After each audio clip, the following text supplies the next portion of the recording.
Shalom à toutes et à tous et merci à vous d'être fidèles à Wake Up. Dernier numéro de cette semaine, c'est vendredi aujourd'hui. On est content de vous retrouver dans cette matinale. Pasteur Ayitwali, shalom.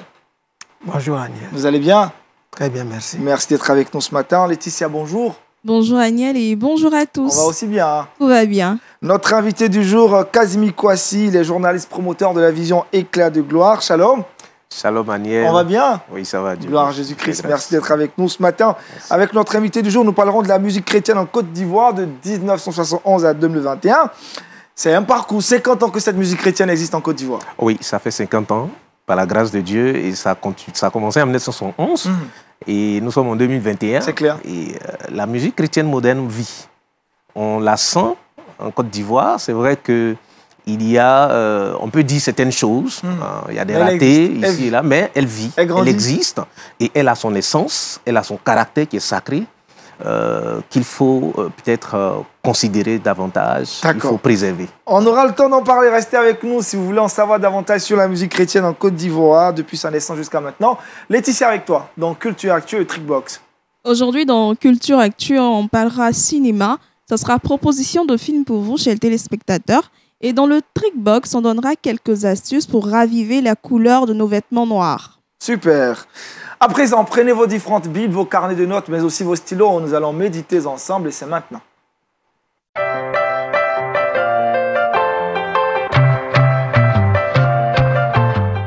Priez pour les serviteurs de Dieu, le thème que le pasteur Ayitwali aborde ce matin. Allez-y, pasteur. Salut à tous. Salut à ceux qui commencent leur journée avec nous. Et salut surtout à ceux qui ont prié pour les hommes de Dieu ce matin et qui le font régulièrement. Les serviteurs de Dieu souffrent. Ils sont la cible de plusieurs attaques. L'ennemi les attaque pour les affaiblir et affaiblir l'Église. L'ennemi sait que quand il frappe le berger, les brebis vont se disperser. Donc, vu sous cet angle-là, les hommes de Dieu ont besoin de prière. Ils prient pour tout le monde, mais très peu prient pour eux. C'est pourquoi notre méditation va aller dans ce sens pour encourager l'Église toute entière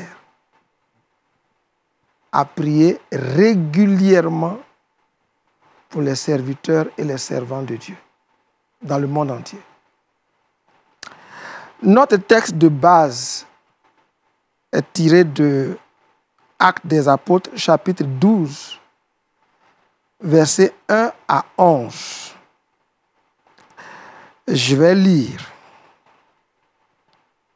Actes des Apôtres, chapitre 12, versets 1 à 11. Vers le même temps, le roi Hérode se mit à maltraiter quelques membres de l'Église. Et il fit mourir par l'épée Jacques, frère de Jean. Voyant que cela était agréable aux Juifs, il fit encore arrêter Pierre. C'était pendant les jours des pains sans levain. Après l'avoir saisi et jeté en prison, il le mit sous la garde de 4 escouades de 4 soldats chacune, avec l'intention de le faire comparaître devant le peuple après la Pâque. Pierre donc était gardé dans la prison et l'Église ne cessait d'adresser pour lui des prières à Dieu. Verset 6. La nuit qui précéda le jour où Hérode allait le faire comparaître, Pierre, lié de 2 chaînes, dormait entre 2 soldats et des sentinelles devant la porte gardaient la prison. Et voici un ange du Seigneur survint et une lumière brilla dans la prison. l'ange réveilla Pierre en le frappant au côté et en disant, « Lève-toi promptement. » Les chaînes tombèrent de ses mains et l'ange lui dit, « Mets ta ceinture et tes sandales. » Et il fit ainsi. L'ange lui dit encore, « Enveloppe-toi de ton manteau et suis-moi. » Pierre sortit et le suivit, ne sachant pas que ce qui se faisait par l'ange était réel et s'imagina avoir une vision. Lorsqu'ils eurent passé la première garde, puis la seconde, ils arrivèrent à la porte de fer qui mène à la ville et qui s'ouvrit d'elle-même devant eux. Ils sortirent et s'avancèrent dans une rue. Aussitôt, l'ange quitta Pierre. Verset 11, revenu à lui-même, Pierre dit, « Je vois maintenant d'une manière certaine que le Seigneur a envoyé son ange et qu'il m'a délivré de la main d'Hérode et de tout ce que le peuple juif attendait. » Pour gagner du temps, disons que Hérode régnait, au verset 1, et par plaisir, il s'est mis à maltraiter quelques membres de l'Église.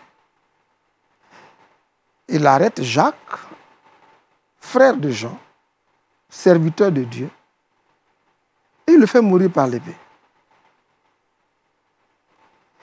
Et il voit que cette action est applaudie par les Juifs, ennemis de l'Église. Donc, sans que Pierre ait commis une faute, juste pour plaire aux Juifs, il fait arrêter Pierre et le garde en prison dans l'intention de le tuer après la Pâque. L'Église a riposté par des puissantes et ferventes prières et Pierre a échappé à la mort. Dieu a envoyé son ange en réponse aux prières et a libéré Pierre. Juste pour dire que Pierre serait aussi mort si l'Église n'avait pas prié. Quand l'Église n'a pas prié, Jacques fut tué. Pierre est arrêté, l'Église a prié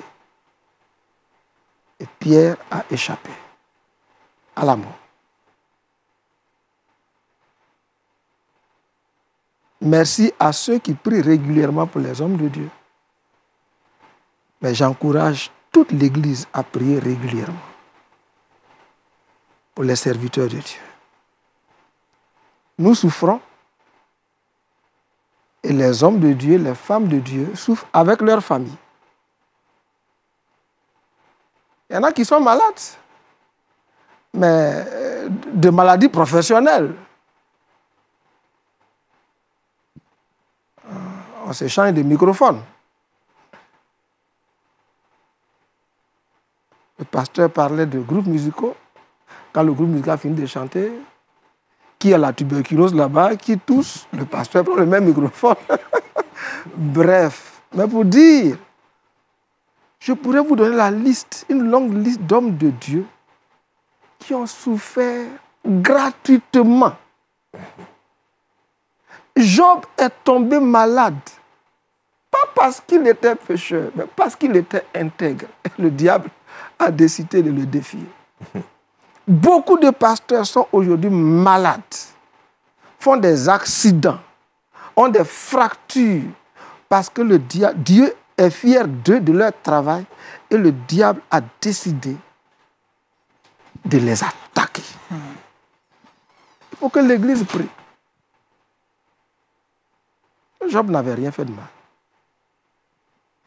Et un jour, Laetitia, un jour, Paul est allé dans une ville qu'on appelle Philippe. C'est la ville où il a délivré la dame qui avait l'esprit de Python. simplement pour avoir délivré une femme qui avait un esprit de python. Il s'est retrouvé en prison, là où on devait l'acclamer. Une prison professionnelle. Comme il y a des maladies professionnelles. Avec Silas, il s'est retrouvé en prison. Et il parle de ses nombreux périls en voyage. En péril parmi les faux frères. À cause du service de Dieu. De tels hommes, au lieu de les calomnier, mettons-nous à genoux et prions.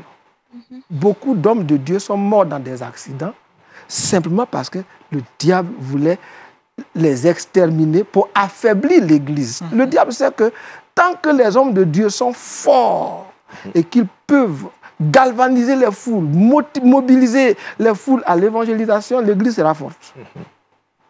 Il faut décapiter l'Église. Donc, Hérode attrape, il fait mourir Jacques et il arrête Pierre en vue de le faire tuer. Mais au verset 5, on dit, Pierre donc gardé en prison, était gardé dans la prison, et l'Église ne cessait d'adresser pour lui des prières à Dieu. Ce sont ces prières incessantes de l'Église qui ont remué le cœur de Dieu. Il a dépêché un ange. Et quand Pierre sort de la prison, au verset 12, il a dit, après avoir réfléchi, il se dirigea vers la maison de Marie, mère de Jean, surnommée Marc, où beaucoup de personnes étaient réunies et priaient. Il est sorti de prison tard, minuit passé. Il réfléchit, il va dans une maison, il trouve là que les gens étaient en train de prier pour lui. Au verset 17, Pierre, leur ayant de la main fait signe de se taire, leur raconta comment le Seigneur l'avait tiré de la prison et il dit, annoncez-le à Jacques et aux autres frères. Puis il sortit et s'en alla dans un autre lieu où il était sûr de trouver des gens en prière pour lui.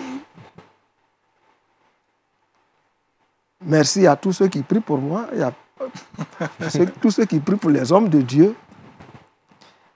Mais combien de Jacques sont déjà morts faute de prière?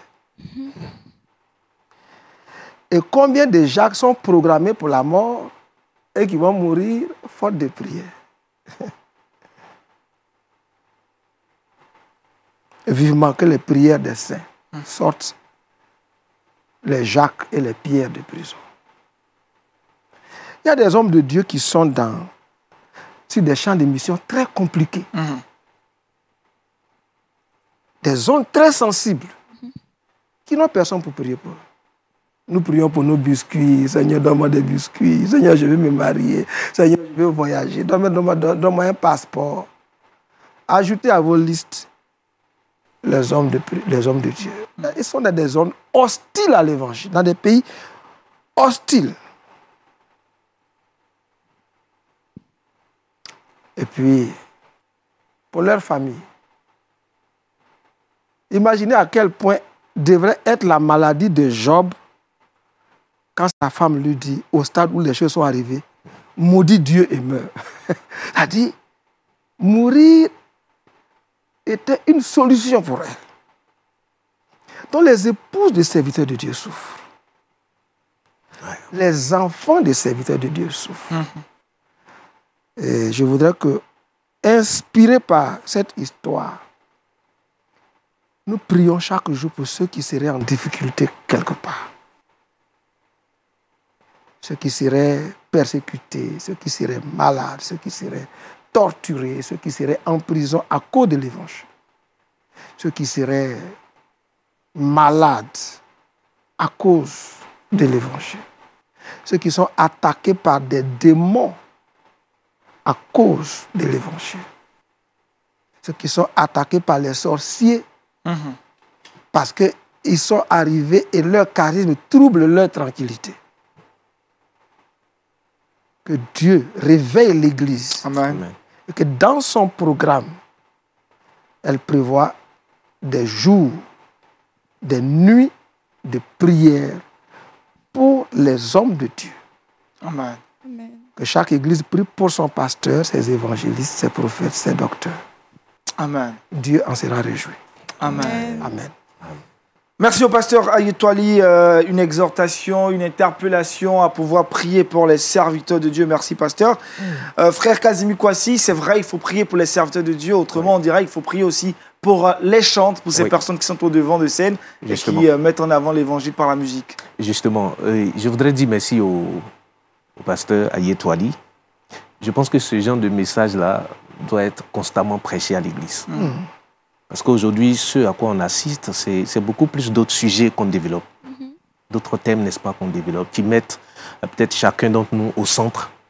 Voilà, moi je vais réussir, tu vas voyager, tu vas faire ci, tu vas faire ça. Donc finalement, il y a une sorte d'individualisme, n'est-ce pas, qui naît dans l'Église. Et de façon implicite, là, c'est vers ça, en fait, qu'on va. On ne voit plus l'intérêt de l'autre, prier pour l'autre, prier pour son prochain, prier pour son pasteur, prier, n'est-ce pas, pour les affaires de l'autre, prier pour que l'autre avance. C'est plus ça, c'est plutôt prier pour moi, comment je vais faire pour que moi. Et je pense que ce genre de message-là, c'est un message fondamental qui doit revenir. Il doit revenir. Pour que dans notre conscience spirituelle, on puisse, n'est-ce pas, l'intégrer et marcher avec, vivre notre foi avec. Il faut prier, n'est-ce pas, pour tous ceux qui sont au devant de la scène. Il faut prier pour le pasteur qui est devant. On ne sait pas qui est en face de lui qui le regarde. Quelle intention, n'est-ce pas, on a lorsqu'on l'écoute parler. Est-ce que moi, je suis dans l'église pour que ma foi augmente, ou bien je suis dans l'église pour détruire la foi des gens, ou bien pour distraire les gens? Donc, celui qui peut te propulser, on cherche, n'est-ce pas, à attaquer cette personne.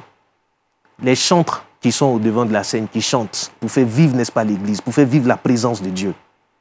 Est-ce qu'on vient là, n'est-ce pas, pour les attaquer? Est-ce qu'on vient là pour les aider? Ou bien en fait, il faut prier, n'est-ce pas, pour tout le monde. Il faut prier pour ceux qui sont devant, ceux qui sont élevés.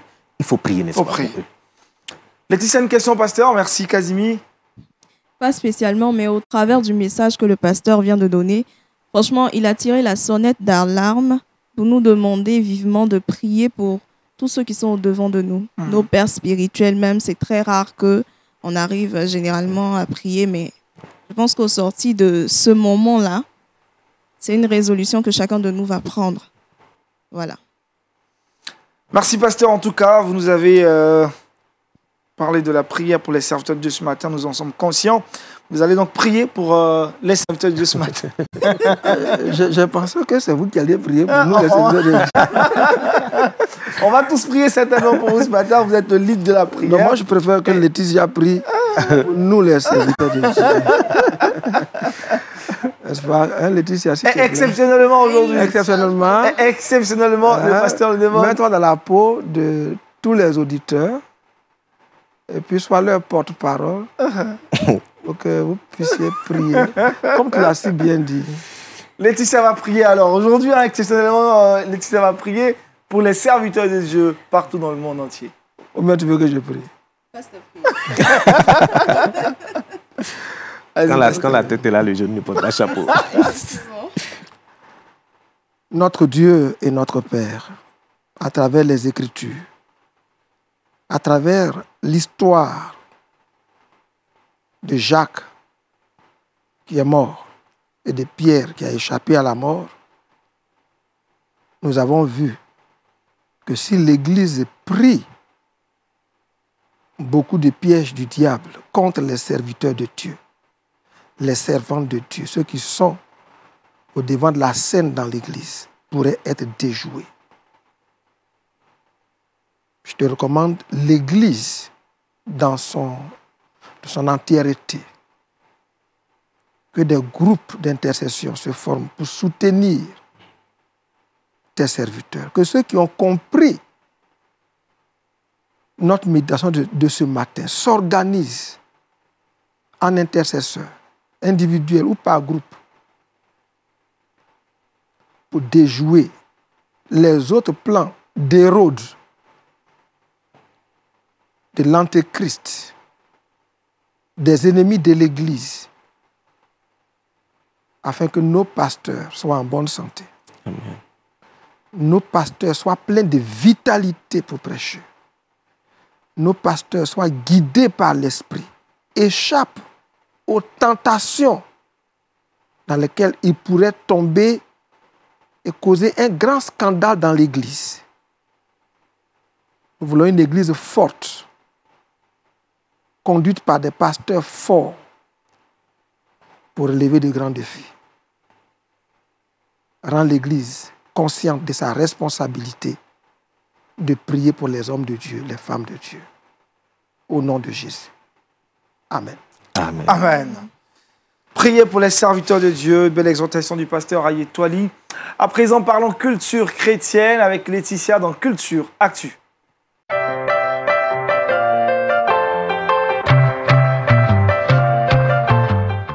C'est vendredi aujourd'hui et comme tous les vendredis, Laetitia nous propose des films, une manière pour elle de nous emmener à passer d'excellents week-ends.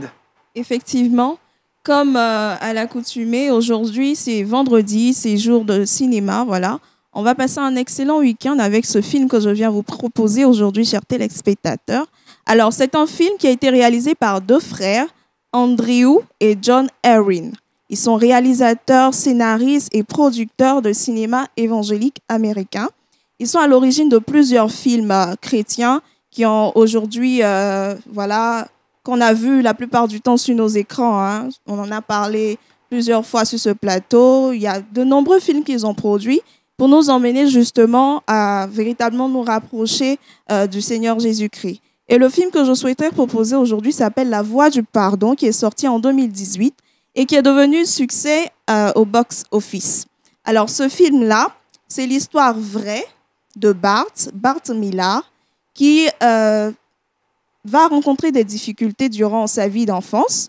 Sa mère va l'abandonner, il va vivre avec son père, il va vivre des violences, il va vivre de la maltraitance de la part de son père. Et un jour, il va décider de s'adonner à la musique, étant donné que c'est ce qui l'affectionne le plus. Et donc, il va s'abandonner à la musique, il va rencontrer un groupe avec lequel il va partir loin pour justement commencer une carrière et par la suite, il trouvera la force de pardonner à son père ou il ne trouvera pas la force de pardonner à son père. On n'est pas trop situé là tout de suite. Mais ce que je vous propose, c'est de suivre la bande-annonce et par la suite, on saura. C'est une chanson extraordinaire. Elle est venue juste comme ça. J'ai dû l'écrire en moins de 10 minutes. Bart, ça ne t'a pas pris 10 minutes pour écrire cette chanson, mais des années de vie. Raconte-moi d'où elle vient. Je n'ai jamais raconté mon histoire à qui que ce soit. Quand j'avais 10 ou 11 ans, la vie était dure. Où est maman? Elle s'est tirée d'ici. Elle veut plus de moi. Elle veut plus de toi non plus. J'ai toujours adoré la musique. Et j'ai trouvé quelques chansons auxquelles je me suis accroché. Elles m'ont donné de l'espoir. Je suis épaté, ça n'est pas sa vraie voix que j'entends. Parce qu'il m'en fallait. Je peux y arriver, papa. Non, tu ne peux pas. Quand tu ouvriras les yeux, tu te rendras compte que tu seras nulle part. Tout ça parce que tu auras voulu poursuivre un rêve absurde. Je m'en vais, Shannon. Je veux que tu saches que je prie pour toi tout le temps. Et j'espère que quoi que tu cherches, tu le trouveras. Qu'est-ce que tu essaies de fuir? Mon père. Alors écris là-dessus. Tu dois transformer toute cette douleur en inspiration. Il faut que je règle certaines choses. Et je le fais de la seule façon que je connais. C'est en écrivant une chanson.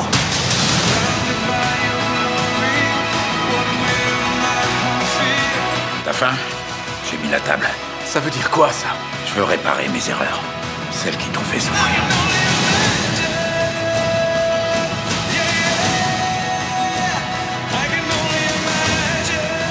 Mon père était un monstre. Et j'ai vu le Seigneur le transformer. Toi, t'as un don. Un vrai don. Je croyais pas que Dieu pouvait faire ça. J'ai écrit cette chanson pour mon père.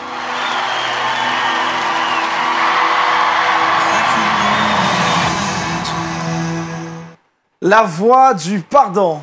La Voix du pardon, c'est un film qui nous incite justement au pardon, qui nous incite à la résilience, qui nous apprend que même si on a traversé des difficultés, même si cela est venu de par nos parents, il faut trouver la force de pouvoir pardonner lorsque justement ces personnes-là viennent vers nous et nous disent « Je veux me racheter ». Et au cœur de ce film, on retrouve encore la musique, Casimir. Oui, c'est à travers la musique, la chanson, qu'il va exprimer tout son mécontentement et sa colère et aussi pardonner à son père. Dieu a inscrit la musique, n'est-ce pas, dans notre sang, dans notre âme. Donc, elle vit avec nous. Tout dépend de comment est-ce qu'on veut l'exprimer. Voilà, c'est là que se situe toute la différence. Toute la différence. Ouais. Pasteur, et même dans la bande-annonce, on a vu qu'il y a une sœur qui a prié pour lui. Il faut prier pour nos frères quand ils traversent des épreuves. Ouais. Pour revenir à cette exhortation du matin. Laetitia, où est-ce qu'on peut retrouver ce film? Ce film est disponible sur toutes les plateformes de téléchargement, sur tous les sites. On peut l'avoir gratuitement en plus. Merci Laetitia. Vous avez donc un très bon film pour passer ce week-end en famille, entre amis devant la télévision. Il est temps pour nous maintenant de parler musique chrétienne en Côte d'Ivoire. Elle a 50 années d'existence. Et avec Casimir Kouassi, nous en parlerons dans À l'affiche.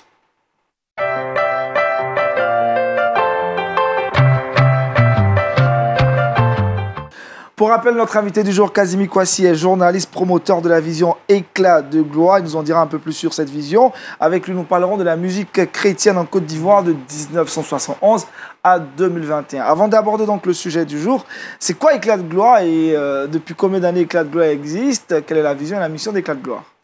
Alors, je voudrais saluer tous les téléspectateurs de la télévision LMTV. C'est une grâce pour nous, n'est-ce pas, que d'être là. Et surtout aux côtés, n'est-ce pas, de ce monument de l'Évangile, Pasteur Ayetouali. Alors, Éclat de gloire, c'est une vision que le Seigneur nous a inspirée peu avant 2017, donc en 2016, voilà, dont l'objectif est de valoriser, restaurer le caractère sacré de la musique chrétienne. Le dire ainsi, ça veut dire que quelque chose, n'est-ce pas, s'est passé de pas net. Il y a eu donc déviation, il y a eu donc désacralisation. Donc, il est important qu'on puisse retourner à la source, qu'on puisse retourner, n'est-ce pas, à la parole, qu'on puisse retourner, n'est-ce pas, aux enseignements, pour pouvoir donc faire cette musique-là selon que Dieu, n'est-ce pas, le désire. Parce que justement, ce n'est pas toutes les sonorités, n'est-ce pas, auxquelles Dieu prend plaisir. Voilà. Donc, il est important en tant que croyant, en tant que chrétien, de faire notre part. Et je pense que c'est une belle part que le Seigneur nous a donnée, que de parler, n'est-ce pas, du caractère sacré de la musique chrétienne. 5 éditions maintenant pour Éclat de gloire. Oui. Qu'est-ce qui a été entrepris depuis Oui, justement, dans le cadre donc, de la mise en œuvre de cette vision Éclat de gloire, il y a pas mal d'activités que nous menons. On fait la sensibilisation, on fait la formation, il y a l'approche aussi personnelle, n'est-ce pas, que nous faisons pour ceux qui veulent chanter, qui ne savent pas comment s'orienter, donc qui nous approchent. On essaie de leur communiquer ce que le Seigneur nous a communiqué. Et à l'intérieur donc, de nos activités, il y a un grand événement qu'on fait chaque année, un événement qu'on appelle les Awards de la musique chrétienne. Donc, on rassemble l'ensemble du corps de Christ et on essaie d'encourager ceux et celles qui exercent leur vocation à travers la musique chrétienne dans le respect des valeurs sacrées de la foi chrétienne. Et donc, on a commencé ça en 2017 et cette année, c'est normalement la 5e édition. Cette année 2021, c'est la 5e édition et pour cette 5e édition, le Saint-Esprit nous oriente d'une façon très exceptionnelle, d'une façon très particulière, puisqu'il met, n'est-ce pas, à notre cœur de célébrer le 50aire de la musique chrétienne moderne en Côte d'Ivoire, avec tous les acteurs de 1971 à 2021. Attention, ceux, n'est-ce pas, qui ont marqué la vie de l'Église à travers, n'est-ce pas, ce qu'ils ont pu apporter donc à l'Église. Justement, parlons donc de ces 50 années d'existence de la musique chrétienne en Côte d'Ivoire. Quel est l'état actuel de cette musique chrétienne, l'état des lieux? Alors, la musique chrétienne prise dans l'Église, elle continue de faire du bien, elle continue donc de vivre à travers nos différentes communautés, à travers les différents programmes, n'est-ce pas, que nous organisons ici et là. Chaque dimanche, les groupes musicaux sont dans les tenues, ils chantent, parce que même dans l'Ancien Testament, quand ça a commencé, le sacré, il y a aussi le vêtement qui compte. Les tenues de bisus, bon, on ne va pas trop rentrer dans les détails, l'homme de Dieu est là. Donc, on encourage aussi les gens à bien s'habiller. Il faut habiller, n'est-ce pas, vos groupes musicaux, c'est très important. Donc, les groupes musicaux continuent de vivre. Donc, il y a encore des chantres qui sont là, qui continuent de faire la musique, qui continuent de chanter, n'est-ce pas, les louanges de l'Éternel, qui continuent donc de chanter pour gagner des âmes à Christ, qui continuent de chanter pour affermir la foi des uns des autres, qui continuent de chanter pour révéler, n'est-ce pas, la parole de Dieu. Parce qu'à travers la chanson chrétienne, on peut aussi raconter l'histoire, hein, une histoire biblique. Et donc la musique chrétienne se porte bien. Dans l'Église. Dans l'Église. En dehors de l'Église. Et là, quand je dis la musique chrétienne se porte bien dans l'Église, je ne fais pas allusion encore au comportement, n'est-ce pas, des uns et des autres. Parce qu'à travers les groupes musicaux, souvent on dit « paye pas dîmes », souvent on dit « font pas offrande », souvent on dit « il y a trop de palabres », tout ça. Bon, je ne parle pas de ça. Mais je parle, n'est-ce pas, de la matière elle-même. La musique chrétienne existe bien, n'est-ce pas, bel et bien dans nos églises, puisque on en voit toujours, avant, n'est-ce pas, les prédications, pendant même les prédications, il y a même des hommes de Dieu aujourd'hui qui chantent. Voilà, donc ça va. Maintenant, hors de l'église, c'est là, n'est-ce pas, qu'il y a pas mal de polémiques sur la différence entre, n'est-ce pas, la musique chrétienne et les musiques profanes, les différents types de musique, n'est-ce pas, qu'on fait. Est-ce qu'on est vraiment inspiré par le Saint-Esprit? Bon, c'est là-bas vraiment qu'il y a pas mal de soucis quand même. Puisque tous ceux aussi qui sont dans les médias qui parlent de musique chrétienne, tous ceux qui sont dehors qui parlent de musique chrétienne ne sont pas forcément au fait du caractère sacré de la musique chrétienne, ou bien des principes qui régissent, n'est-ce pas, cette musique chrétienne-là. Ils n'ont pas l'enseignement qu'il faut. Donc, ils considèrent cette musique-là comme les autres genres de musique, comme une musique banale, comme une musique ordinaire. Et c'est ce qui crée pas mal de soucis quand même à l'Église. Ça joue aussi sur l'image de l'Église. Voilà. Alors, cette musique chrétienne hors de l'Église, elle va mieux ou elle a des problèmes? C'est quoi le regard que vous avez sur cette musique chrétienne? Elle est en difficulté? Oui, elle est en difficulté. Elle est en difficulté. Et pour moi, la musique hors de l'Église, la musique qui doit être faite, n'est-ce pas, par l'Église, hors de l'Église, cette musique-là doit avoir un nom. Doit avoir un nom. Est-ce qu'on peut, n'est-ce pas, l'appeler encore musique, n'est-ce pas, chrétienne, ou bien musique de l'Église? Bon. Ça, ce sont des questions... Le monde, voilà. On surnomme gospel. Est-ce que ça convient? Est-ce que c'est pour évangéliser après Oui, c'est vrai que de façon générique, de façon lapidaire, on associe donc des objectifs bibliques, n'est-ce pas, à beaucoup de choses qu'on fait, mais dans le fond, c'est autre chose que nous visons. Et ça, on est d'accord avec. Donc, je peux faire ma musique, je suis chrétien, ok, je veux toujours garder, n'est-ce pas, cette appellation ou bien cette couverture. Donc, c'est vrai que je fais la musique pour gagner ma vie, pour être à l'abri du besoin. Et ça fait que même dans la façon de faire, n'est-ce pas, la musique, quand on dit on fait la musique pour évangéliser, pour gagner des âmes, pour édifier tout et tout, le comportement, n'est-ce pas, qu'on développe autour, nous fait dire tout de suite que, attention, il y a un problème. Il y a forcément des infiltrés, des gens qui ne sont pas encore bien affranchis, n'est-ce pas, par Christ, dont leur musique, leurs talents, n'est-ce pas, ne sont pas affranchis, mais qui font cette musique-là juste, n'est-ce pas, pour être à l'abri du besoin. Ça aussi, on en voit. Le problème, c'est le chantre, ou c'est les chanteurs, je veux dire les artistes chrétiens, ou c'est finalement l'Église qui n'accompagne pas ces personnes, qui ne prie pas pour ces personnes. Ils sont exposés, ils commencent une carrière 2 ans, 3 ans, après ils disparaissent. Oh oui, mais en fait, être chantre n'est pas forcément lié à une carrière. C'est aussi ça, en fait, l'appréciation aussi la précision qu'on doit apporter. Il y a un ministère. Il y a 5 ministères, n'est-ce pas, que nous connaissons. Il y a des églises, n'est-ce pas, qui existent. Et à l'intérieur, il y a des départements. Vous voyez? Donc, il y a l'office du département des chantres. Hein, ce qu'on appelle des groupes musicaux ou bien groupes de louanges. Il y a des chorales, il y a des ensembles vocaux, tout ça qui existe, donc qui évolue, qui fonctionne selon, n'est-ce pas, un cahier de charges bien défini par l'Église.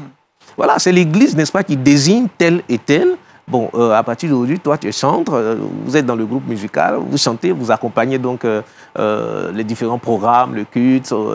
Voilà, donc chacun, n'est-ce pas, a sa portion. Comprenez? Ça, nous sommes dans l'Église. Maintenant, ceux qui sortent de l'Église, n'est-ce pas, pour aller faire des albums, des carrières musicales, mais l'Église n'est pas forcément responsable de ça parce que c'est une initiative personnelle. Voilà, vous regardez la plupart de ceux qui font des cassettes, qui développent, n'est-ce pas, des carrières musicales, et justement, comme c'est une initiative personnelle qui prend en compte des producteurs, des managers, un staff, tout un système. Le pasteur n'est pas dans le staff forcément. Voilà, il y en a qui maintiennent, qui sont toujours attachés à l'Église. Et ceux-là, il faut leur accorder beaucoup d'attention. Quelqu'un, n'est-ce pas, qui a un talent, qui chante à l'Église, parce que l'Église ne peut pas le payer comme il se doit. De toute façon, on ne chante pas à l'Église pour être payé. Voilà, ça, c'est une précision aussi qu'il faut faire. Donc, s'il veut faire une carrière musicale et qu'il reste toujours attaché, n'est-ce pas, à sa communauté, qui continue d'écouter son pasteur, ou bien son prophète, son évangéliste, en tout cas, qui est toujours attaché aux valeurs de l'Église, ce dernier-là, il a besoin, n'est-ce pas, d'être accompagné. Parce que ce qu'il est en train de faire, en fait, c'est pour se maintenir, pour pouvoir donc assurer les services sacrés, n'est-ce pas, qu'il fait au niveau de l'Église.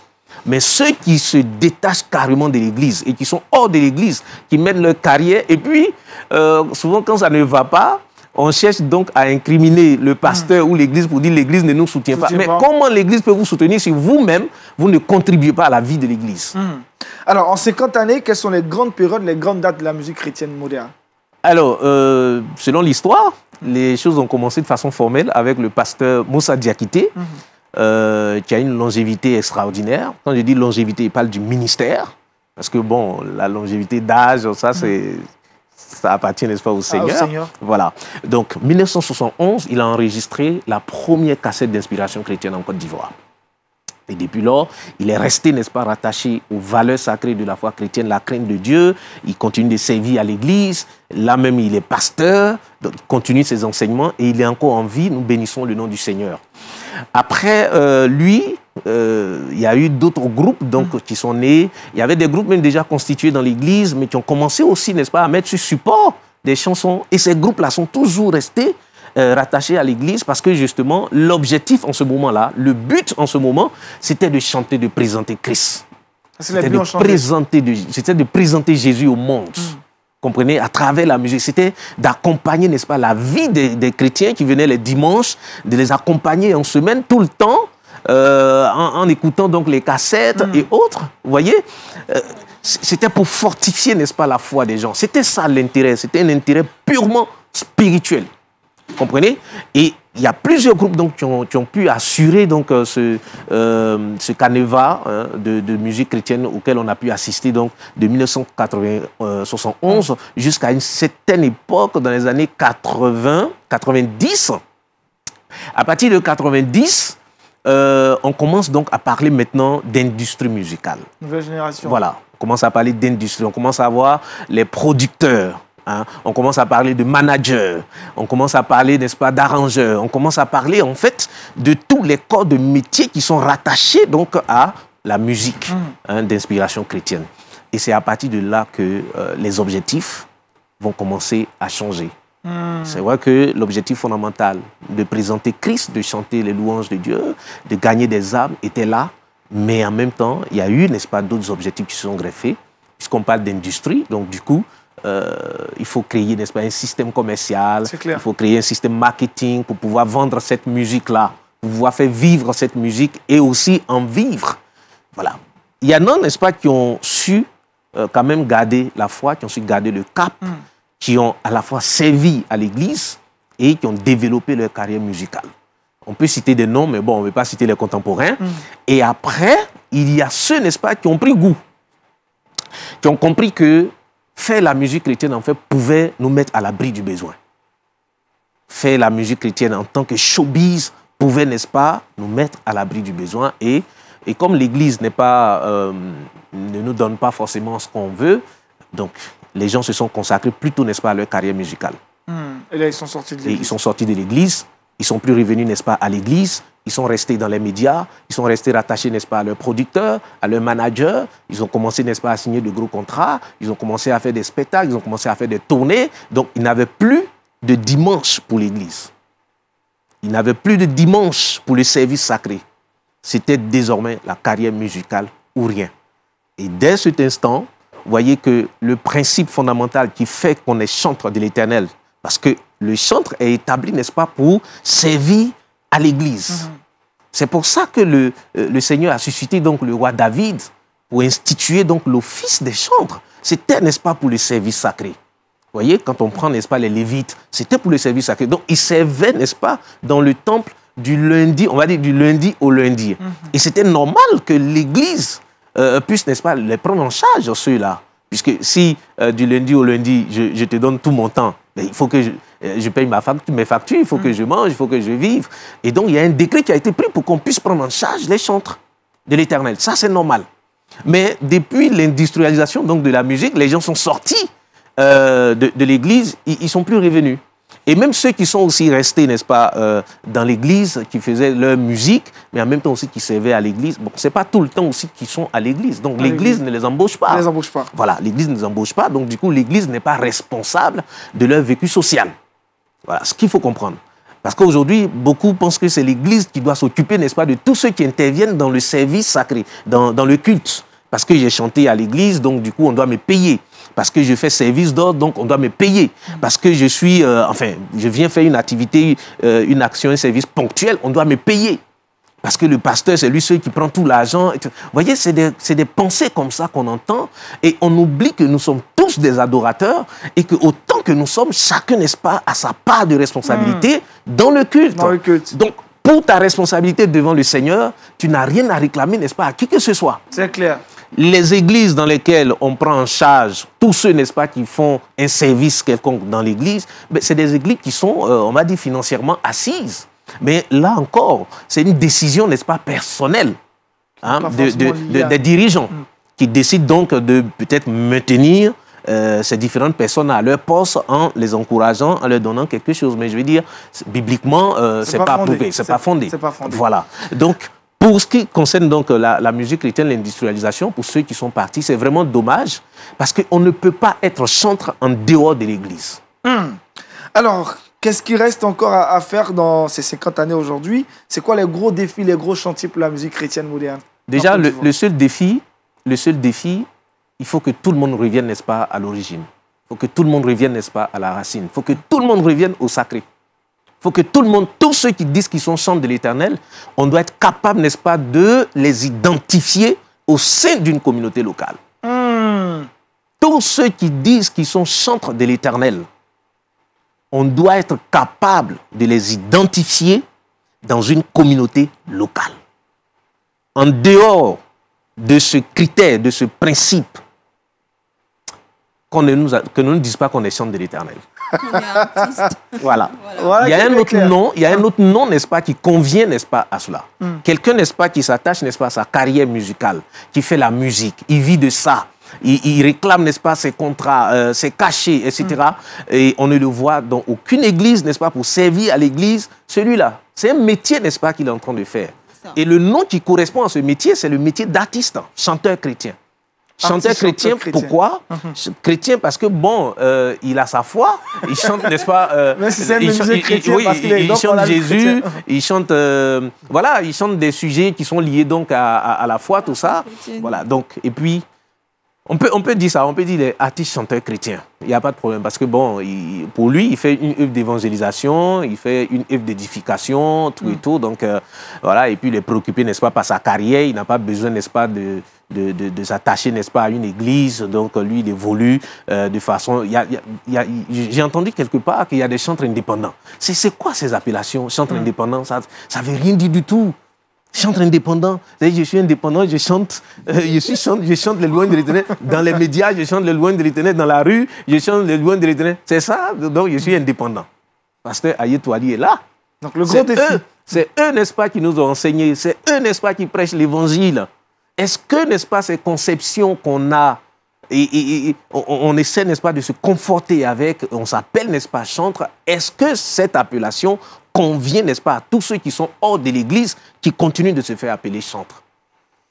Merci Casimir. En tout cas, la grosse question reste posée. Pasteur, très, très brièvement, sur les 50 années de la musique chrétienne et des propos très forts de Casimir. En tout cas, son exposé vaut la peine d'être pris en considération. Ce qui me rend triste avec la musique chrétienne, c'est que les textes n'ont rien à voir avec la parole de Dieu. Donc, l'idéal aurait été que si dans une église X, un frère a une inspiration, qu'il écrit un chant comme celui qui est dans le film, on vient de présenter au pasteur le texte. Pasteur, voici un chant que j'ai composé, regarde le texte, s'il est conforme à la doctrine chrétienne. Parce qu'il y a beaucoup de choses qu'on chante qui ne veut rien dire. Aucun fondement biblique. Qui sont des scandales. Oui. Oui.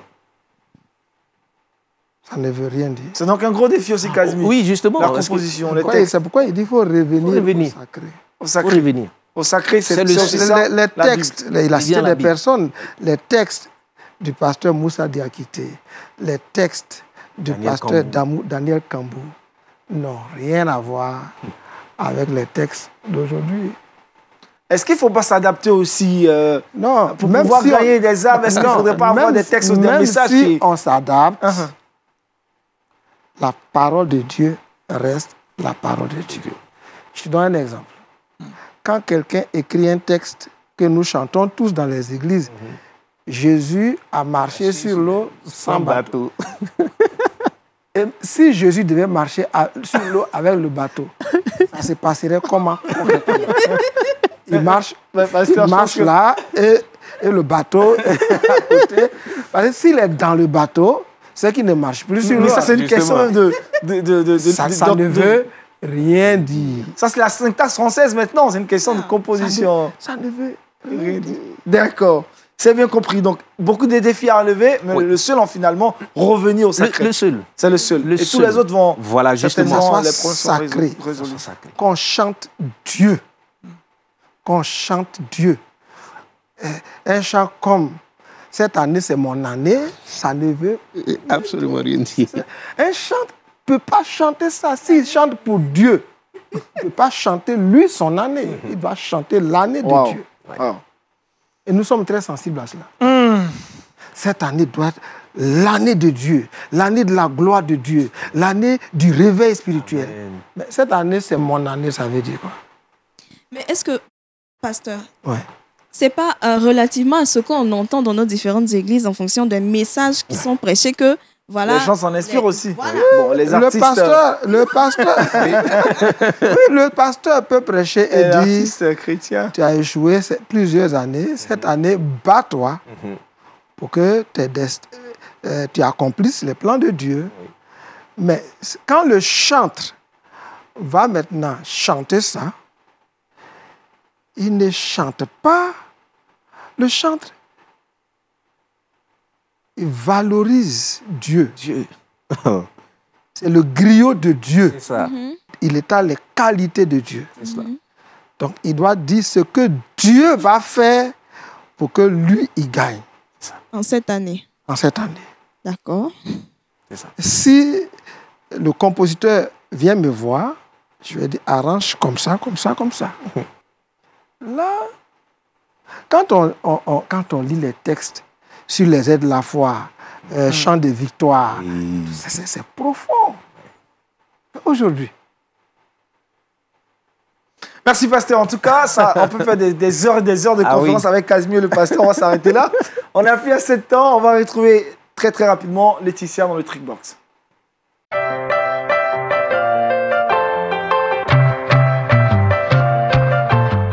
Laetitia. Le Trickbox, aujourd'hui vendredi, j'ai décidé de partager avec vous certaines astuces qui vont nous permettre de pouvoir raviver la couleur de nos vêtements noirs. La première des choses qu'on pourrait faire, c'est de laver nos vêtements avec de l'eau froide. Évitez de prendre de l'eau tiède, de l'eau chauffée. Ça va ternir la couleur du noir. Deuxièmement, on va laver les vêtements noirs à l'envers et pas à l'endroit. Oui, oui. Voilà. Donc, ces deux astuces-là vont nous permettre justement de garder la couleur de notre noir intacte plus longtemps. Troisièmement, ce qu'on pourrait faire pour raviver la couleur du noir, c'est qu'on va faire une solution miracle. C'est-à-dire, on va prendre une tasse de café qu'on va mettre dans 1 litre d'eau. Donc, une tasse pour 1 litre d'eau, une tasse pour 1 litre d'eau. Et on va tremper notre vêtement noir à l'intérieur. On va attendre 1 heure de temps maximum et on pourra retirer, rincer bien et sécher. Le vêtement, il boit du café maintenant. Café noir. Café noir, Agnel. Voilà. Et la quatrième chose que je voulais ajouter pour vous, chers téléspectateurs, c'est qu'il faut sécher notre vêtement noir à l'air libre. Évitez le soleil, parce que le soleil a tendance à ternir la couleur. Donc, on va éviter le soleil. Aujourd'hui, ce qu'il faut retenir du trick box pour raviver la couleur de notre noir, premièrement, on va laver notre vêtement avec de l'eau froide. Deuxième des choses, c'est qu'on va laver notre vêtement à l'envers. Et troisièmement, on pourrait, pour raviver la couleur du noir, tremper le vêtement dans de l'eau avec un peu de café. Et par la suite, on va sécher notre vêtement à l'aile libre. Éviter le soleil. Voilà. Merci Laetitia. Avant le verset boussole, je reviens à Kazimi. Comment celui qui nous a donc écouté ce matin peut faire la différence entre un chantre et un artiste chrétien? Très rapidement pour finir. Déjà, pour savoir qui est chant de l'Éternel, il faut te rendre, n'est-ce pas, à l'église. Voilà. Les chants de l'Éternel, on les trouve à l'église. Ouais. Hors de l'église, il faut demander à la personne. Tu officies, n'est-ce pas, dans quelle église? Tu chantes dans quelle église? Tu conduis les louanges de l'Éternel dans quelle église? Dès que tu as la réponse, tu peux aisément donc appeler cette personne chant de l'Éternel. Mais il ne faut pas... Le nom chant de l'Éternel est sacré. Tout le monde ne peut pas le porter. Vous voyez, aujourd'hui, la plupart de ceux qui portent le nom de chant de l'Éternel et qui sont dehors, qui sont hors de l'église, ils ont tous les problèmes. Regardez, fouillez dans les vies. Ils ont des problèmes parce que quand tu portes abusivement un nom sacré, ça agit sur toi parce que tu n'as pas l'onction, n'est-ce pas, pour le porter. Et ça peut te détruire. Et nous encourageons vraiment ceux, n'est-ce pas, qui veulent être chants de l'Éternel, qui sont appelés à être chants de l'Éternel. Revenez, n'est-ce pas, à l'église. Revenez à l'église. C'est là que vous pouvez authentifier votre nom de chant de l'Éternel et votre appel. Hors de l'église, les hommes de Dieu vous diront que vous perdez votre temps. C'est fort ça. Vous perdez votre temps hors de l'église. Mais en même temps aussi, il faut souligner que ceux, n'est-ce pas, qui ne sont pas appelés à être chants de l'Éternel se révèlent, n'est-ce pas, au fil du temps en tant que chantre, en tant qu'artiste chanteur chrétien. Mais c'est bon, c'est bien d'être artiste chanteur chrétien. Voilà, il faut être capable, il faut être... parce que quand on dit artiste chanteur chrétien, je me souviens qu'en 2017, quand j'ai commencé donc à parler, à marquer la différence entre chantre et artiste chanteur chrétien, ceux, n'est-ce pas, qui se sentaient un peu plus artistes, pensaient qu'on était en train de les insulter. Voilà. C'est normal. Je veux dire, ça résout un problème social. Ça vous permet de vivre. Ça vous permet de prendre soin de vous, d'être à l'abri du besoin. Seulement, ce qu'on vous demande, c'est un métier qui est suscité et accepté, n'est-ce pas, dans l'Église. Donc, il faut respecter les principes, n'est-ce pas, bibliques. Il faut avoir la crainte de Dieu. Il ne faut pas aller, n'est-ce pas, faire des scandales, des buzz ici et là. Il ne faut pas, n'est-ce pas, se comporter, s'habiller de façon vulgaire parce que tu es artiste. Il ne faut pas avoir la vie, n'est-ce pas, des artistes, n'est-ce pas, du monde. Il faut marquer la différence. La Bible dit, dans Matthieu 5, verset 16, que votre lumière luise ainsi devant les hommes, afin qu'ils voient vos bonnes œuvres et qu'ils adorent votre Père qui est dans les cieux. C'est de cela qu'il s'agit. Tout se résume à là. Et quand on va dans Matthieu 6, 33, cherchez premièrement le royaume et la justice de Dieu, et tout vous sera donné par-dessus tout. Si vous avez un talent, que votre talent ne vient pas après l'intérêt de Dieu, vous faites votre route. En fait, si je peux ajouter quelque chose... Rapidement, pasteur. Oui. Dans la Bible, il y a un roi qui était allé voir un prophète pour que le prophète lui dise s'il gagnerait la bataille qu'il allait mener. Le prophète, sachant qu'il est prophète, dit « Appelez-moi un chantre ». Quand le chantre a commencé à jouer son rôle, le chantre, le prophète a reçu la parole de Dieu. Donc, le chant de l'Éternel, il reçoit son message de Dieu et il l'exerce pour compléter le ministère du pasteur, le ministère du prophète, le ministère des... Ça, c'est le chantre. Les chants dans la Bible, le jour de la dédicace du temple, ils ont prié et le temple a été rempli d'une nuée. Ça, ce sont les chantres. Maintenant, les artistes, quand ils chantent... Ils font les spectacles. C'est le peuple qui transpire. Eux-mêmes, chacun son rôle, non? Eux-mêmes, ils transpirent. Mais les chantres, ils ne transpirent pas. Non. Chacun a son rôle. C'est clair. Que chacun fasse ce qu'il a reçu de la part du Seigneur. Voilà, justement. On n'est pas là pour spolier, pour attaquer les artistes. Il faut intégrer tout le monde, seulement que chacun soit intégré selon qu'il est. Selon qu'il est. C'est très important. Voilà qui est bien clair. Ouais. Laetitia, le verset boussole. Éphésiens 6, le verset 19. Priez pour moi, afin qu'il me soit donné, quand j'ouvre la bouche, de faire connaître ardemment et librement le mystère de l'Évangile, pour lequel je suis ambassadeur dans les chaînes et que j'en parle avec assurance comme je dois en parler. Merci. Ayons donc pour habitude de prier pour les serviteurs de Dieu, les chantres, mais les artistes aussi chrétiens. Oh, oui, justement, parce qu'ils représentent l'Église dehors. C'est pour ça que justement, quand on parle, on parle aussi d'eux, on s'adresse aussi à eux. Parce que ce que vous faites dehors, ça engage l'image de l'Église. Aujourd'hui, l'Église, vraiment l'image de l'Église a pris un coup. Par la faute, n'est-ce pas, aussi justement des artistes chanteurs chrétiens qui se font appeler chantres. Et les chantres de l'Éternel, même leur image aussi est ternie à cause de ce que ceux qui ne doivent pas être appelés chantres se font appeler chantres et qui ont des comportements qui n'ont rien à voir avec, n'est-ce pas, le comportement ou bien le fonctionnement d'un chantre. Ah, trop de choses. Toutes ces confusions-là, il faut pouvoir élucider, il faut pouvoir éclairer la lanterne des gens pour que les gens puissent, n'est-ce pas, savoir s'orienter.